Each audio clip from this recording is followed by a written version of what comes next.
Buenas noches, mi nombre es Juan Salvador Celi del programa de Administración de Empresas.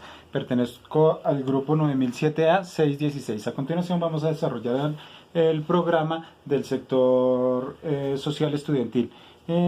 Vamos a presentar unas diapositivas que nos ayudarán a representar y a exponer directamente aún mejor el proyecto. El sector social estudiantil, presentado por Juan Salvador Celi. El sector estudiantil es uno de los grandes protagonistas de los movimientos sociales en la historia de Colombia. Esto representa que, aunque sea un movimiento nuevo, porque empezó en los años 80 prácticamente a verse con claridad aquí en el territorio nacional, siempre ha influido en todos los temas políticos que se han visto reflejados a nivel territorial, generando diversas discusiones y hallazgos, por así decirlo, dentro del contexto político nacional. Los estudiantes han logrado incorporarse de forma valiosa a la política de Colombia. La capacidad de movilización, organización y participación les ha permitido estar victoriosos en diversos contextos y procesos en distintos gobiernos. Esto nos da directamente la idea de que no es un movimiento social que se llega y se une y se pierde, por así decirlo, sino que es un grupo ya organizado donde impera directamente un tipo de democracia donde se hace valer directamente la voz. De ahí pues se llevan directamente las protestas que nos llevan directamente a la movilización y a la organización de esta participación dentro de las instituciones, los cuales directamente vienen implicados dentro de los gobiernos.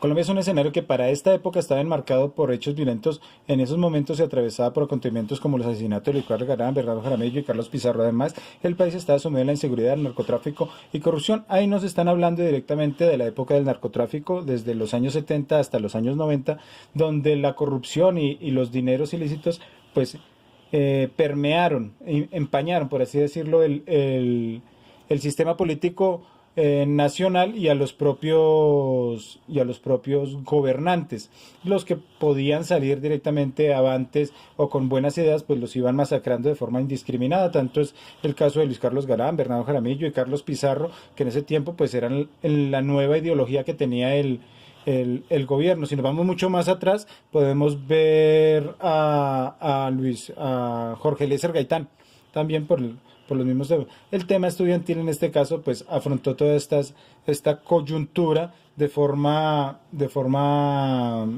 ¿cómo decirla?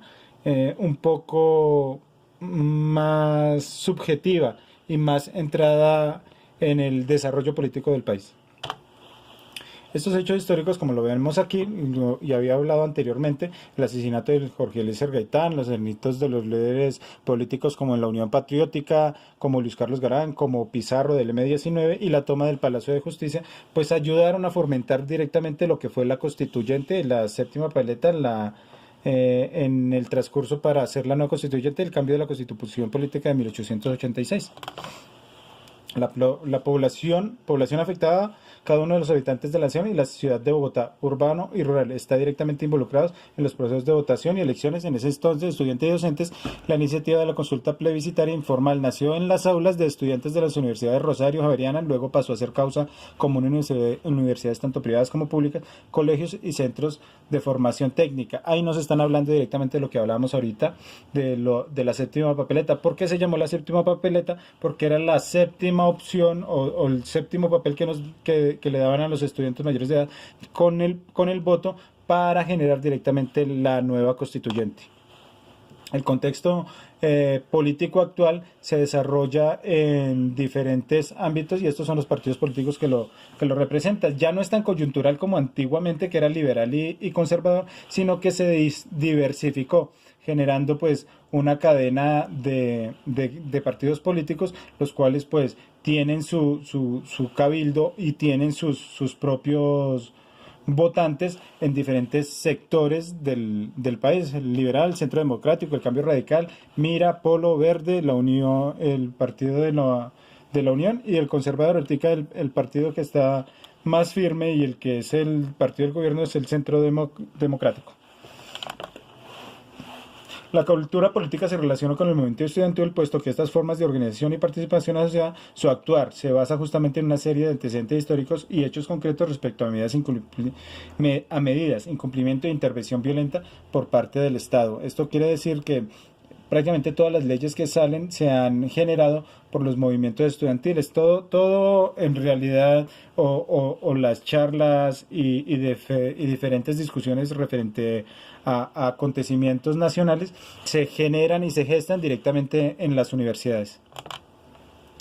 La democracia va estrictamente relacionada con la gobernabilidad de una nación. A través de este mecanismo, la sociedad es un conjunto, puede participar y ejercer su derecho a intervenir en los procesos y decisiones políticas del país, pero a raíz de las innumerables falencias presentes con el poder del Estado, se toman otras alternativas, vías de hecho, para que el pueblo manifieste su inconformidad. ¿Y que nos están diciendo? Que las vías de hecho, o sea, la violencia dentro de las marchas, generan directamente un revolcón, por así decirlo, dentro de las decisiones que se van a tomar a posterior.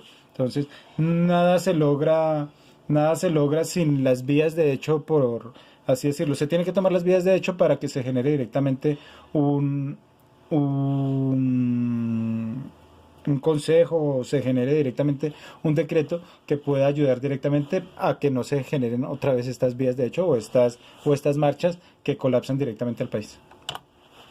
Eso es todo, muchas gracias. Hasta luego.